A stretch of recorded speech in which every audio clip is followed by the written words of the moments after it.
कि चूंकि ये यूनिवर्स और इस यूनिवर्स की तमाम चीजें कॉन्टिंजेंट हैं। कॉन्टिंजेंट होने का मतलब ये होता है कि जो अपने एग्जिस्टेंस पे किसी के ऊपर डिपेंड करती हो, तो जाहिर है ये यूनिवर्स कॉन्टिंजेंट है। और अगर कोई चीज कॉन्टिंजेंट नहीं है तो मैं रिक्वेस्ट करूंगा कि मुझे दिखा दें कि कौन सी चीज यूनिवर्स में कॉन्टिंजेंट नहीं है। हम भी जरा गौर कर लें और हम भी देख लें। देखिए, आपको मैं ईमानदारी से बात करूं, एक तो मैं कॉन्टिजेंसी वर्ड ठीक से समझता नहीं। तो डिबेट शुरू होता है मुफ्ती साहब के आर्ग्यूमेंट से, और वो तरह तरह के आर्ग्यूमेंट्स पेश करते हैं। फर्स्ट ऑफ ऑल वो कहते हैं कि क्या क्या मेथोडोलॉजी है जो कि हम अपना सकते हैं गॉड के टॉपिक को डिस्कस करने के लिए, और उसके बाद उन्होंने कुछ आर्ग्यूमेंट्स पेश किए। उसमें से वन ऑफ द आर्ग्यूमेंट्स था कंटिंजेंसी का आर्ग्यूमेंट, कि चूंकि ये यूनिवर्स और इस यूनिवर्स की तमाम चीजें कॉन्टिंजेंट हैं। कॉन्टिंजेंट होने का मतलब ये होता है कि जो अपने एग्जिस्टेंस पे किसी के ऊपर डिपेंड करती हो, तो जाहिर है ये यूनिवर्स कॉन्टिंजेंट है। और अगर कोई चीज कॉन्टिंजेंट नहीं है तो मैं रिक्वेस्ट करूंगा कि मुझे दिखा दें कि कौन सी चीज यूनिवर्स में कॉन्टिंजेंट नहीं है। हम भी जरा गौर कर लें और हम भी देख लें। और जब कॉन्टिंजेंट चीजें मौजूद हैं तो फिलोसोफर्स की इस्तिलाह के मुताबिक, हम उस टर्मिनोलॉजी के मुताबिक हम उस जगह तक पहुंचते हैं और उस हस्ती तक पहुंचते हैं जिसे नेसेसरी बीइंग कहा जाता है। कि ये वो नेसेसरी बीइंग है जिसका मौजूद ना होना नामुमकिन हो। क्योंकि अगर ये मौजूद ना हो तो सारी चीजें एग्जिस्टेंस में आएंगी ही नहीं, और ये सारी कॉन्टिंजेंट चीजें उसी के ऊपर डिपेंड करती हैं। ये आर्ग्यूमेंट बहुत सिंपल ऑब्जर्वेशन से शुरू होता है। जो चीज बिगिन होती है, यानी जिस चीज का शुरुआत है, उसका एक कॉज होना चाहिए। बिल्डिंग का आर्किटेक्ट होता है, नोवेल का ऑथर होता है, पेंटिंग का पेंटर होता है, एक यूट्यूब वीडियो का एक क्रिएटर होता है। यूनिवर्स भी एक वक्त में बिगिन हुआ था। ये बात बिग बैंग से साइंस ने कंफर्म कर दी है। तो सवाल ये है कि यूनिवर्स का कॉज क्या था, और जो भी कॉज होगा ऑब्वियसली वो यूनिवर्स के बाहर होगा। वो टाइमलेस होगा, स्पेसलेस होगा, और इतना पावरफुल होगा कि मैटर, एनर्जी और स्पेस को क्रिएट कर सके। इसी कॉज को फिलोसोफर्स नेसेसरी बीइंग कहते हैं। एक ऐसी जात, एक ऐसा बीइंग जो क्रिएट नहीं की गई है, जिसका कोई बिगिनिंग नहीं है। कॉस्मोलॉजिकल आर्ग्यूमेंट प्योर रैशनैलिटी है। यहाँ कोई स्क्रिप्चर की जरूरत नहीं है, कोई फेथ की जरूरत नहीं है, सिर्फ लॉजिक। अगर हर फिजिकल चीज का कॉज होता है और यूनिवर्स फिजिकल है, तो यूनिवर्स का कॉज होना चाहिए, और उसी कॉज को first cause, prime mover, necessary existence या फिर गॉड कहा जाता है। पहले तो मैं मुफ्ती साहब को एक अच्छी खबर देना चाहूंगा कि मेरी नॉलेज साइंस के बारे में बड़ी मामूली है, तो आप फिक्र ना करें उसकी, लेकिन कुछ कॉमन सेंस है मुझ में।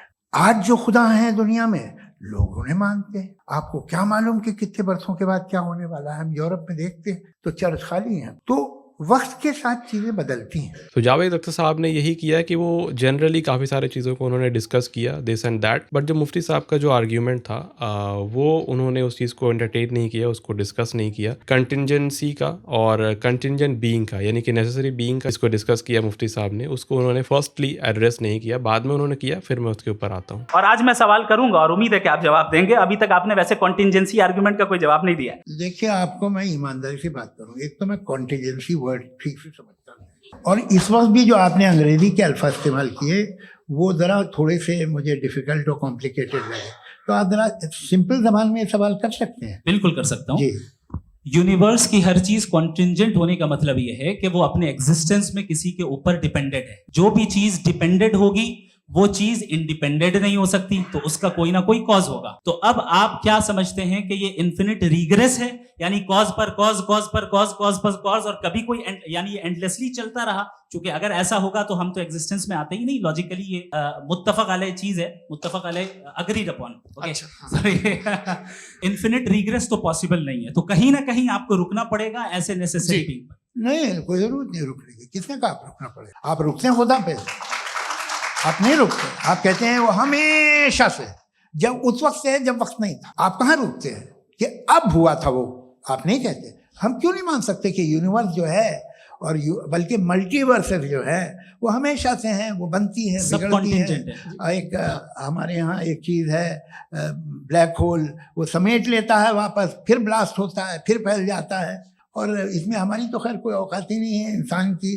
एक छोटे से जर्रे पे हम 50-60 साल की उम्र रखते हैं, जो करोड़ों अरबों साल की कायनात है उसमें, और पैदा भी निहायत ही बेहुदा वजह से हुए थे। मुफ्ती साहब जिस डेफिनेशन या फिर जिस कॉन्सेप्ट ऑफ गॉड की बात कर रहे हैं उसको डिस्कस कर रहे हैं, लेकिन जावेद अख्तर साहब उसको बात करते हुए भी लेकिन वो बार बार उस चीज़ पे जा रहे हैं कि क्योंकि रिलीजन्स इस तरह से डिस्क्राइब करते हैं गॉड को, क्योंकि रिलीजियस लोग इस तरह से, उनके एक्शंस ये हैं, उनके कारनामे ये हैं, उनके करतूत ये हैं, तो ये सारी चीज़ों से वो जज कर रहे हैं कंटिन्यूअसली, जो कि उनकी तरफ से भी you can say logically, because अगर आप गॉड को डिस्कस कर रहे हैं और अगर आप किसी रिलीजन से बिलोंग नहीं करते तो ये शायद ही ऐसा होता है। यानी कोई भी इंसान जो गॉड पे यकीन करता है वो किसी न किसी रिलीजन से एसोसिएट करता है, किसी को वो सही मानता ही है, किसी एक specific kind of definition of God को। और उनका भी यही कहना है जावेद अख्तर साहब का कि आप अगर एक गॉड को मान रहे हैं, यानी एक कॉन्सेप्ट ऑफ गॉड को मान रहे हैं, तो लेकिन आप बाकी 99 गॉड के कॉन्सेप्ट को डिनाई कर रहे हैं। जिस तरह से एक एथीस्ट यानी कि वो खुद जिस तरह से डिनाई कर रहे हैं 99 चीज़ों को, मैं वहाँ पे 100 चीज़ों को डिनाई कर दे रहा हूँ। जस्ट फ़र्क हमारे बीच में सिर्फ एक कॉन्सेप्ट का है।